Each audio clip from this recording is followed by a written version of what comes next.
Oblock 5 and this whole Rico case, man, it just seems like there's so much paperwork and so much evidence that I don't even understand how these kids think they're going to take it to trial. I would just take like a 20 piece. So I'm reading through this paperwork, man. I haven't really heard nobody really speak on this, right? And like I said, got a whole lot of more paperwork to read, right? So you know how C Murda was in jail when he got picked up for this Rico. They were listening to his phone calls while he was in jail.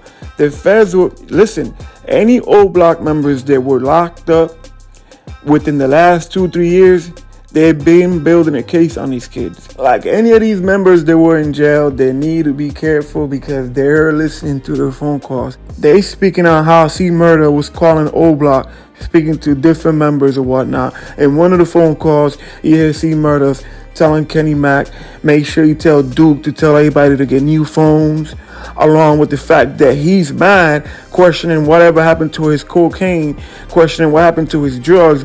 I guess somebody took his drugs, backdoored his ass for some cocaine or whatnot.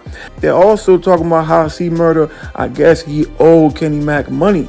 So that kind of explains the conversation on the phone. The feds is speaking on the recordings and they're saying that Kenny Mac was telling C Murda how he owed him money or whatnot. So that explains how C Murda drugs went missing. They're just painting the picture, man. They're trying to pretty much prove that they got a Rico on their hands with these conversations. This is drug talk. This is all block conversations. Let's read through the official paperwork. Let me know what y'all think. Here, as discussed in the government's Santiago proffer, the government intends to introduce an October 14, 2021 jail call between defendant Charles Liggins and an individual believed to be individual H, in which Liggins instructs the individual to tell Duke that everyone needs to get new phones, among other statements. These statements are in furtherance of concealment of the conspiracy. As in Lashmet, evidence of Liggins' incarceration is admissible because it establishes the relevant facts, including his motivation for utilizing others to relay messages on his behalf.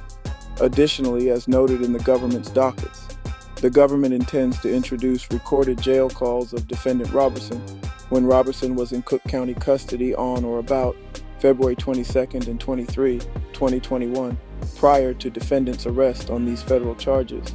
In the calls, Robertson spoke to others, including defendant Liggins, about cocaine that was missing from Robertson's stash at Parkway Gardens, and the money Robertson owed Liggins, and in his conversation with Liggins, referred to Parkway Gardens as our block.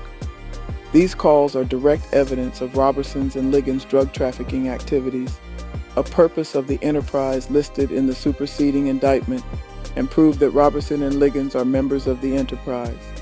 2. Evidence of Robertson's period of incarceration in Cook County is relevant to provide the jury with context for the recorded calls, as well as relevant facts, including Robertson's motivation to discuss his missing cocaine with others, including Liggins. The admission of this evidence is not unfairly prejudicial under Rule 403. The government does not intend to call attention to the fact that Liggins or Robertson were incarcerated, but the government should be able to introduce evidence as to Liggins and Robertson's incarceration periods to provide critical context for the recorded jail calls. The government may also seek to introduce additional jail calls made by the defendants during periods of incarceration, including for this case. If so, it will promptly identify those calls to the court and defendants.